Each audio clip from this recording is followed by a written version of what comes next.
Even peoples Padma awards ఇవ్వడంలో కూడా రాజకీయ నాయకులు ఎన్నికైనటువంటి ప్రజాప్రతినిధులు వాళ్ళ సలహాలు కాకుండా ప్రజల సలహాలతో పద్మ అవార్డ్స్ ఇస్తున్నాం. కాబట్టి రేపు మా మేనిఫెస్టో కూడా అదే విధంగా ఉండాలి. మీకు తెలుసు పద్మ అవార్డ్స్ అంటే చింతకింది సుదర్శను, వనం రామయ్యో, లేకపోతే ఈ రకంగా దరఖాస్తులు పెట్టుకోకుండా ప్రజల నుంచి అభిప్రాయాలను తీసుకొని పీపుల్స్ పద్మ పేరుతో మా అద్భుతంగా ఈరోజు అవార్డ్స్ ఇస్తే ప్రపంచమంతా నివ్వెరపోతాం. ఏ దేశంలో కూడా ఈ రకమైనటువంటి అవార్డ్స్ ఆ దేశంలో ఉన్నటువంటి కమర్షియల్ యాక్టివిటీతో సంబంధం లేకుండా సేవా భావనతో పూర్తి అంకిత భావంతో చేస్తున్నటువంటి వాళ్ళకి అవార్డ్స్ ఇస్తున్న విషయం మీకు అందరూ తెలుసు. కాబట్టి ఒక ఎగ్జాంపుల్ చెప్తా ఉన్నాను, ఏ రకంగా ప్రజాభిప్రాయాన్ని క్రోడీకరించి మా ప్రభుత్వం ముందుకు అడుగులు వేస్తుందో చెప్పడానికి ఒక ఉదాహరణ తీసుకున్నాం. ఈవెన్ మన్ కీ బాత్లో కూడా ప్రధానమంత్రి గారు చెప్పేటువంటి ప్రతి అంశం కూడా ప్రజల నుంచి వచ్చినటువంటి అభిప్రాయాన్ని ఆయన తన ద్వారా దేశ ప్రజల ముందు పెడతా ఉన్నారు.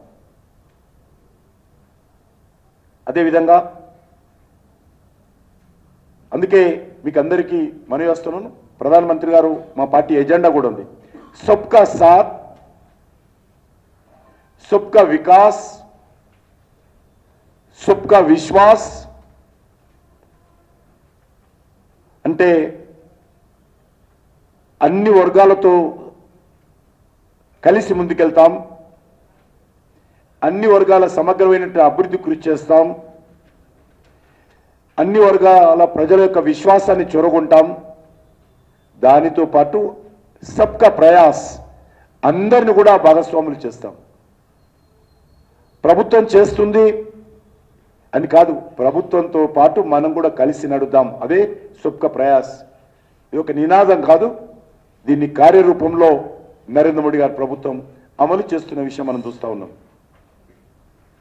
అందుకే ప్రధానమంత్రిని దేశ ప్రజలందరూ మా ప్రధానమంత్రి, మన ప్రధానమంత్రి అనుకునే విధంగా ఈరోజు వ్యవహారం చేస్తున్న విషయం మనం చూస్తూ ఉన్నాం. ఇదే స్పిరిట్తో, ఇదే స్ఫూర్తితో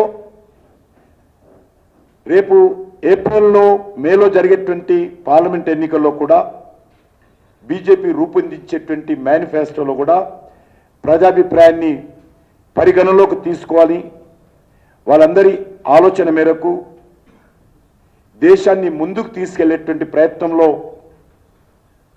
భాగంగానే మా ఎన్నికల ప్రణాళిక సంకల్ప పత్రం, అదొక ఎన్నికల ప్రణాళిక కాదు, ఒక మేనిఫెస్టోనే కాదు, సంకల్ప పత్రం, కమిట్మెంట్తో కూడినటువంటి ఒక మా ప్లెడ్జ్ అది. కాబట్టి ఆ సంకల్ప పత్రము తయారు చేయడానికి దేశవ్యాప్తంగా ప్రజాభిప్రాయ సేకరణ కార్యక్రమానికి రూపకల్పన చేశాం. ఈ యొక్క సంకల్ప పత్రం అంటే మేనిఫెస్టోలో పొందుపరచాల్సినటువంటి ఎన్నికల ప్రణాళికలో పొందుపరచాల్సినటువంటి అంశాలకు సంబంధించి వివిధ వర్గాలు, భిన్న రంగాల ప్రజల అభిప్రాయాలు తీసుకునేలా అభివృద్ధి చెందిన భారతానికి మన మోడీ గ్యారంటీ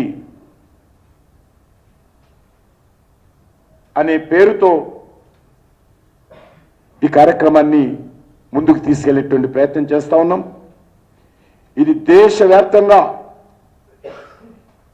క్రింది స్థాయి వరకు కూడా ఈ అభిప్రాయ సేకరణ కార్యక్రమం కొనసాగిస్తాం. ఇది నేరుగా ప్రజలకు నమో యాప్ ద్వారా నేరుగా ప్రధానమంత్రి గారికి కూడా తమ సలహాలు పంపొచ్చు. ఒకటి. రెండు, హ్యాష్ట్యాగ్ వికసిత్ భారత్, దాని ద్వారా కూడా పిఎంఓ ఆఫీస్కు పంపొచ్చు. మూడోది, ఈ యొక్క బాక్సులు ఏవైతే ఏర్పాటు చేయబోతున్నామో మా పార్టీ జిల్లా ఆఫీస్ నుంచి మొదలు పెడితే ఆల్ ఇండియా ఆఫీసుల వరకు కూడా అన్ని పార్టీ కార్యాలయాలు ఆఫీసులు పెడతాం. మేమైతే మేనిఫెస్టో వచ్చేంత వరకు ఎక్కడైతే మేము తిరుగుతామో మాతో పాటు వాహనాలలో బాక్సులు పెట్టుకుంటాం. అదేవిధంగా బీజేపీ సెంట్రల్ ఆఫీస్ సంబంధించి ఒక